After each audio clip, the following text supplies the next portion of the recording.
Hi, Mum. Yeah, I'm all right, thanks. How are you? Yeah, I'm good, thanks. What have you been up to? Just been checking in with everyone. Oh, lovely. What's everyone been up to? The last year for me has been a bit of a roller coaster. Like the majority of people, there's just no way I ever imagined that lockdown or even COVID in general would have lasted this long. The way I describe it is, whenever a friend asks me how I am, I always just say okay, because I'm not happy at the moment because my life isn't what it was before, which was, being able to see friends all the time and being able to go to gigs, which is such a huge part of my life. It's quite difficult to summarise because so much has happened.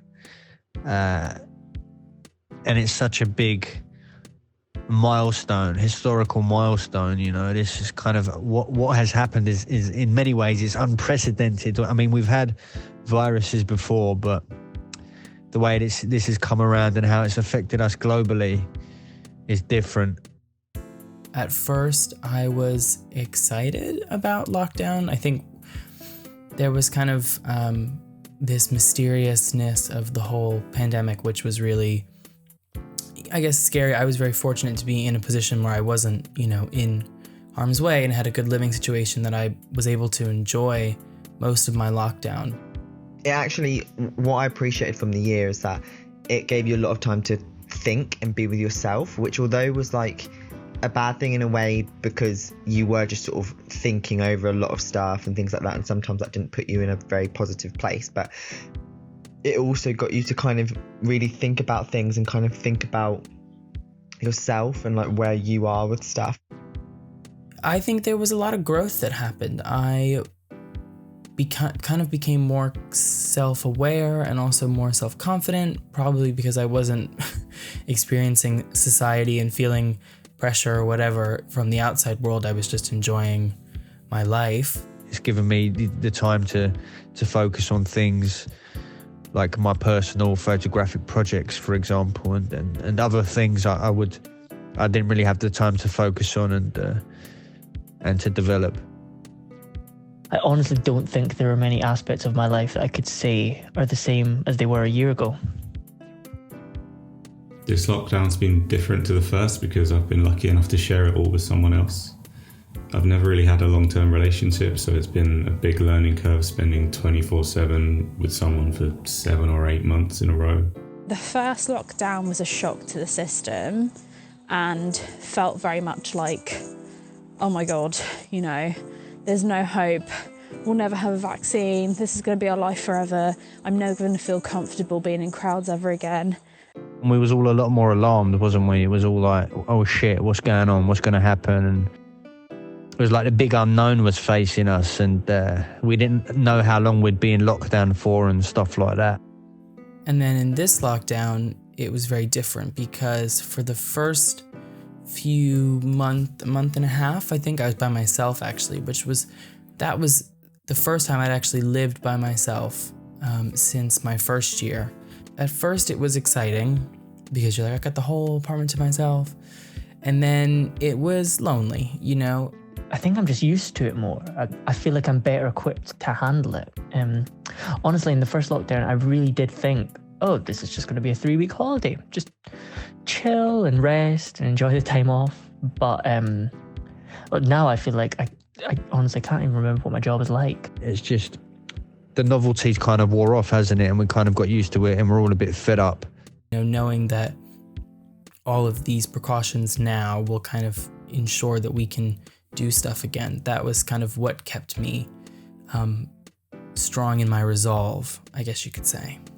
I've been keeping myself occupied this time round by actually giving myself a fitness routine. And it's nothing intense, it's just get up in the morning, go for a run, come back, have lunch, do a little workout, have a few hours doing whatever I need to do, then stretch at night. And it just really breaks up my days and it just gives me a bit of a purpose, or it feels like a bit of a purpose anyway.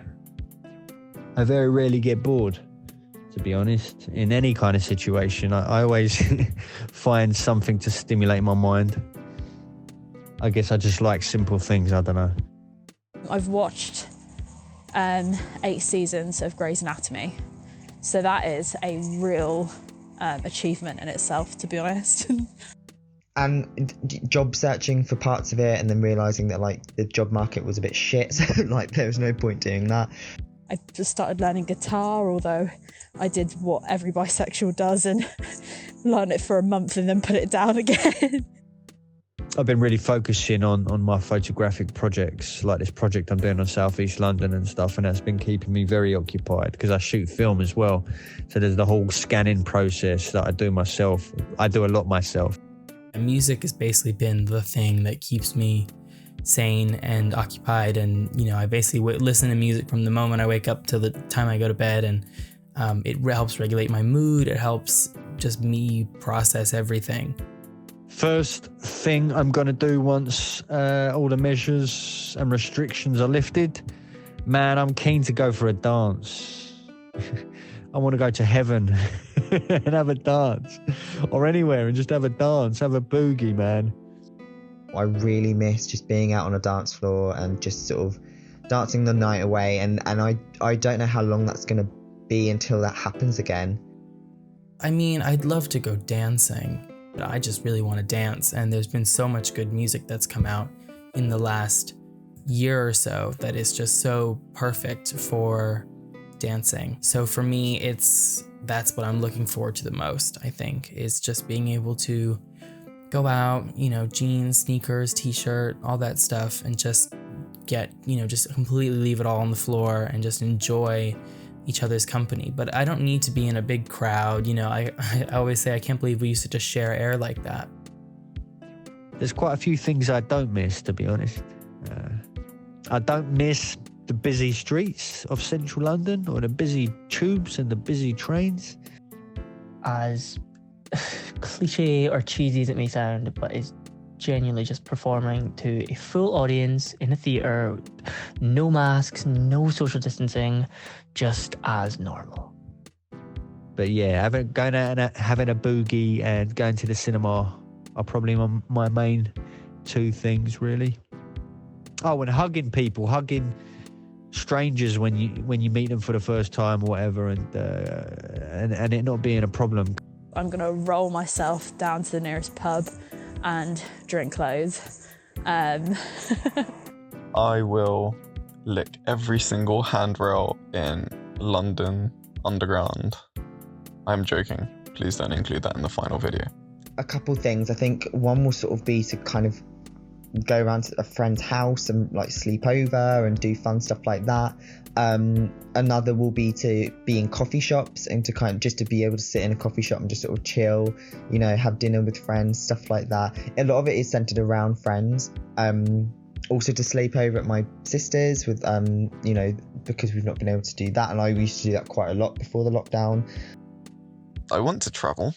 I want to go somewhere, but I also just kind of want to see like a group of my friends and it not feel illegal. I want to be able to cough and not have to feel like I'm breaking the law or that I'm endangering someone's life, even though I know I don't have COVID, I don't know what I'm going to do. I'm just going to adapt to how we then start living.